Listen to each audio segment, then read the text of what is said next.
اور فرمایا کہ دیکھیں انسان جب خود تبدیل ہونا چاہتا ہے، نیکی کی طرف مائل ہونا چاہتا ہے، دین کی طرف آنا چاہتا ہے، تو اللہ تعالیٰ اس کو دین کی طرف لے آتے ہیں، اور پھر جو ہوتا ہے تو اللہ تعالیٰ اس کو دور کر دیتے ہیں۔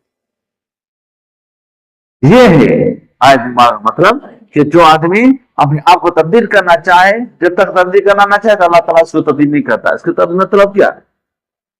کسی کو اللہ تعالیٰ جبرن نماز نہیں پڑھواتے، جبرن روزہ نہیں رکھواتے، اللہ رب العزت جبرن کسی سے زکات نہیں دلاتے۔ اللہ یستبی من یشاء یہدی من۔ تو یہ ہے اگر کوئی نیکی کرتا ہے تو کل کا دن آج سے بہتر، اور پرسوں کا دن کل کے دن سے بہتر رہے گا۔ یہ تب ہوگا جب وہ نیکی کی طرف مائل ہوگا، دین کی طرف مائل ہوگا، اسلام کی طرف مائل ہوگا۔ جب وہ دین کی طرف آنا چاہے گا تو اللہ تعالیٰ اس کی